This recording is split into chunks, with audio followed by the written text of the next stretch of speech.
$25,000 for failure to comply with the league's media rules. And then he put out this statement.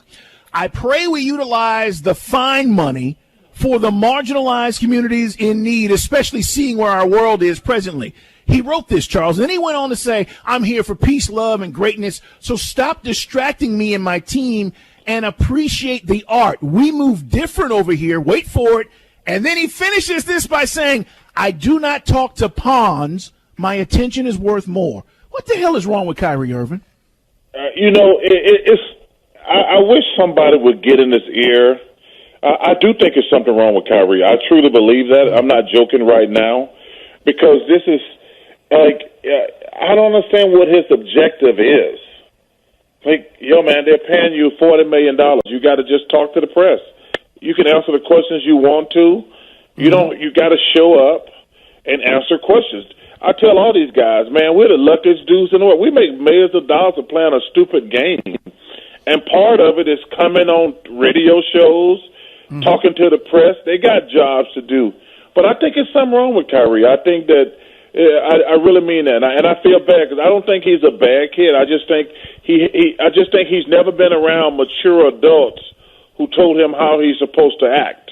I got lucky with Dr. J and Moses, Maurice Cheeks and Andrew Toney. Like, man, this is professional basketball.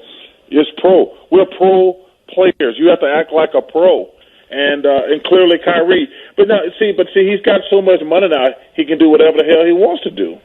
That's the thing. We've talked about him before. You hear that phrase, he's a mercurial personality. I mean, and that thing to me is going to go sideways in 2 seconds anyway between Durant and listen, we talked about a couple. I'm praying they get James Harden. hey, please get James Harden. And let me tell you something. If they get James Harden, I want the exclusive rights to that reality show. I want to go to practice and game. I mean, the guys already told you they don't need a coach. Right. He said, we don't need a coach. I'm like, well, yeah, everybody has a coach in the NBA and all other sports. He's no, me and Kevin going to run this thing, and the coach can work with us. I'm like, nah, Kyrie, it doesn't really. I mean, that was the first red flag to me. If I'm the new coach, who's never coached before, like, he's on his podcast, like, well, we don't really have a coach. Well, you probably should tell the coach that, not talk about it on a podcast. And by the way, Carl, we talked about this last week. You're in the #1 media market in America. You've just alienated the meanest media in the world. You call them punks. And listen, and they're in that category, because there's only a few teams in that category. Like, you either got to win the championship or you're going to get roasted. I mean, you look at Milwaukee, Philly, Boston in the East.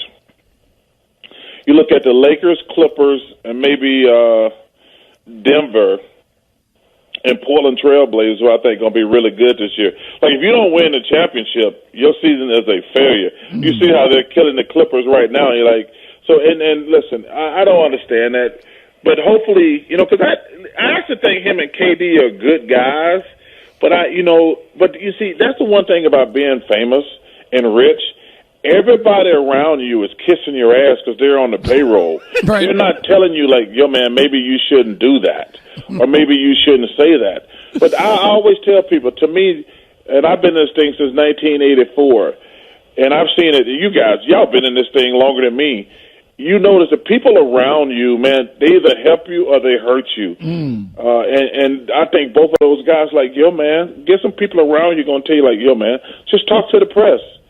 Just talk to the press. That's part of the job.